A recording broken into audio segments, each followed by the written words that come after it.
श्रीमद भगवत गीता अध्याय 3 श्लोक 5 या श्लोकातून माणूस हा कर्म केल्याशिवाय राहू शकत नाही आणि माणूस हा कोणाचा तरी गुलाम आहे. माणसाची किंमत काय आहे हे या श्लोकात सांगितलेलं आहे, ते आपण आज बघणार आहोत. श्लोक असा आहे, न हि कक्षितक्ष नमपि जातु तिष्ठत्य कर्म कृतः कार्यते हवंशः कर्म सर्वः प्रकृतीजैर्गुणे. आता श्लोकाचा अर्थ जाणून घेऊया. या श्लोकात भगवंत सांगतो आहे की कोणतीही व्यक्ती एक क्षण देखील कर्म केल्याशिवाय राहू शकतच नाही. प्रकृतीपासून उत्पन्न झालेल्या गुणाद्वारे अंश बनून ती कर्म करते.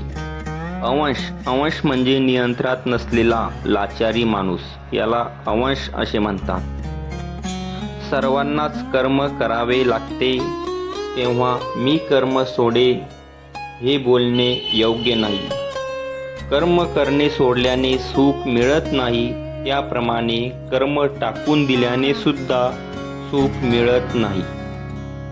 कर्माच्या अनारंभाने सुख नाही आणि त्यांच्या संन्यासाने देखील सुख नाही.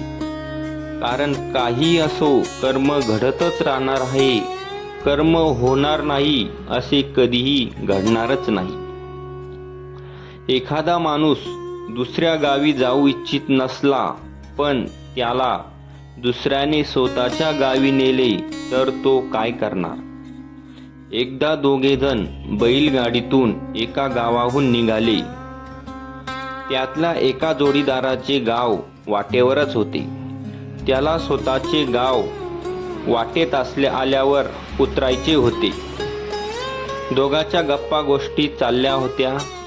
गप्पा मारता मारता त्या जोडीदाराला झोप लागली. वाटेवरच त्याचे गाव बैलगाडीने कधी मागे टाकले ते त्याला कळलेच नाही. त्याच्या मित्रानेही त्याला उठवले नाही. मग काय होणार?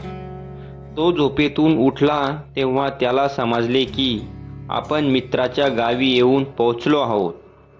खरं तर तो व्यक्ती अजिबात चालला नाही. त्याने कर्म केले नाही, तरी देखील ते कर्म घडलेच. अशा प्रकारे या जगात अतींद्रिय शक्ती कार्य करते. तुम्ही डोळे मिटून बसलात तरी तुमच्या हातून कर्म होणारच आहे. म्हणून गीता सांगतात, जातु तिष्ठन्त्य कर्म कृत. कुणी अकर्म कृत म्हणजे राहू शकत नाही, पण अंश होऊन प्रकृतीच्या गुणांच्या स्वाधीन होऊन तुला कर्म करावेच लागेल. कुणी एखादा विद्वान असतो, कुणी हुशार असतो, कुणी पैसेवाला असतो, कुणी अधिकारी असतो, कुणी राजा असतो, कोणी एखादा महान व्यक्ती असतो किंवा एखादा सत्ताधारी असतो. प्रत्येकाला वाटते की माझी काही किंमत आहे, माझे काहीतरी मत आहे. माणूस सतत म्हणत असतो की मला अमुक आवडत नाही, माझे मत आहे. आपण पुष्कळ उतावळेपणाने या सृष्टीबद्दल मत व्यक्त करून टाकतो. या विश्वाबद्दल किंवा विश्वंभराबद्दल आपल्याला मत देण्याचा अधिकार आहे की नाही कुणास ठाऊक, माहीत नाही. पण आपण हे समजून घेत नाही आणि झटक्यात मत व्यक्त करतो. विश्वंभर राहू दे, दुसऱ्या माणसाबद्दल आपण मत देऊ शकत नाही. दुसऱ्याबद्दल मत व्यक्त करणे हा आपला अधिकार नाही. ही शंका आहे. खरोखर दुसऱ्याचे जज, न्यायाधीश होणं यांच्यासारखी कठीण गोष्ट या जगात नाही. दुसरा कसा आहे हे तुम्हाला कसे समजणार? आपल्या पाठीमागे काय चालले हे जोपर्यंत आपल्याला समजत नाही तोपर्यंत आपण दुसऱ्याला कसे ओळखू शकणार? आपण आपल्याला सुद्धा पूर्ण ओळखू शकतो की नाही हे कुणाला माहीत? सर्व जग आपल्याला विचारत असते, की हाऊ इज दॅट, त्याला एकच उत्तर आहे, गॉड, म्हणजे भगवंत जाणतो. त्यापेक्षा अन्य उत्तर आपल्याकडे नाही.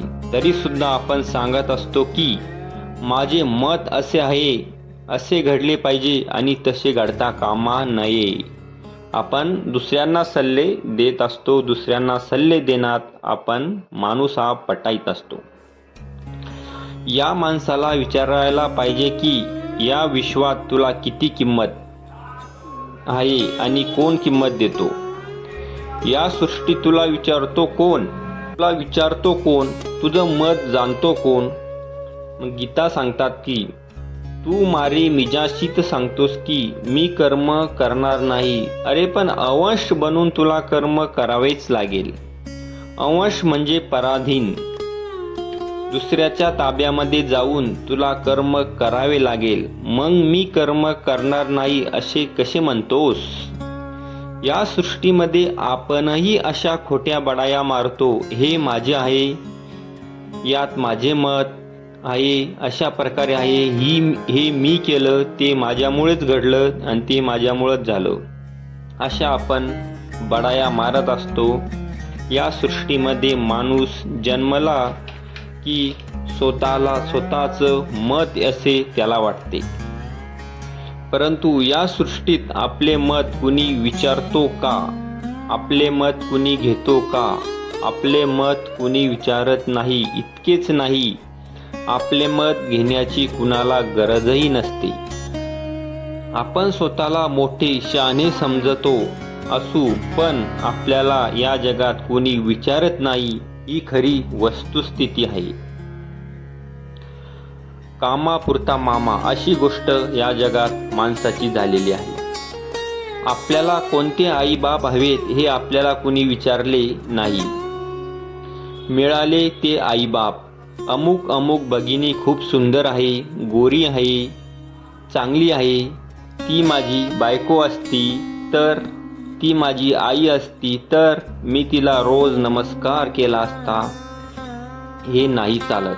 मिळाली ती आई आणि मिळाला तो बाप, त्यांना नमस्कार करा. कोणते आई बाप पाहिजेत असे मत विचारले गेले असते तर प्रत्येक माणसाने चांगल्यातले चांगले श्रीमंत आईबापच मागितले असते. मिळाले ते शरीर, कुणी मत विचारले नाही. तर मत विचारले गेले असते तर कुणी रूप मागितले असते, कुणी उंची मागितली असती, कुणी गौरवर्णी शरीर मागितले असते.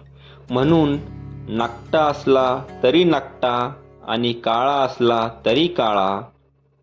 भगवंताने अशी काही कला साधली आहे की आपण वाटेल तसे असलो तरी स्वतःला चांगलेच वाटतो. माणसाचे नाक नकटे असले तरी तो आपला चेहरा आरशात बघतच बसतो. त्याला स्वतःच्या तोंडावर बघण्यासारखे काय दिसते देव जाणे, पण तरीही तो बघत असतो. मिळाली तेवढी बुद्धी. तुम्हाला किती आणि कशी बुद्धी पाहिजे याबद्दल तुमचे मत कुणी विचारले होते का नाही. जर विचारले असते तर जगात कुणीही निर्बुद्ध राहिला नसता. सर्व बुद्धिवान महान माणसं जन्माला आले असते. म्हणून जे मिळाले ते आई वडील, मिळाले ते शरीर, मिळाली ती बुद्धी, मिळाली तितकी विद्या, नाहीतर सर्वांनाच विद्वान बनायचे आहे. मिळाली ती पत्नी, होतील तेवढी मुले, जगली वाचली तेवढी आपली आणि गेली ती भगवंताची. यांच्यातली कुठली गोष्ट आपल्या हातात आहे. विश्व किंवा विश्वंभर आपले मत विचारतात. मिळाला तेवढा पैसा, त्यातला राहिला तो आपला आणि गेला तो गेला. जीवन आपल्या हातात नाही आणि मरण देखील आपल्या हातात नाही. जन्म नाही, मरण नाही, जीविका सुद्धा आपल्या हातात नाही. मग आपल्या हातात आहे तरी काय. रुपयातले एखादं दोन आणे तरी आपल्या हातात असतील की नाही काय माहीत. आपल्या हातात काही नाही. एक दोन आणे सत्ता आपल्या हातात असेल बाकीचे 14 आणि सत्ता दुसऱ्या कुणाची तरी चालते. अंश बनून त्यांच्या इच्छानुसार धावावे लागते. अंश म्हणजे नियंत्रण आणि गुलाम म्हणजे माणूस हा कुणाच्या तरी गुलाम हा असतो. माणूस परिस्थितीचाही गुलाम आहे. हा जीव अंश आहे यात शंकाच नाही. त्याला अंश बनून काम करावेच लागते. तुम्ही स्वतःला शहाणे समजत असाल तर ती चुकीची गोष्ट आहे. माणूस हा अंशच आहे. अंश म्हणजे गुलाम. परिस्थितीचाही माणूस गुलाम असतोच. हा माणूस गुलाम आहे. गीतेतील हे ज्ञान आपल्याला आवडलं असेल तर चॅनलला सबस्क्राईब लाईक अवश्य करा. सर्वांना जय श्रीकृष्ण, जय योगेश्वर.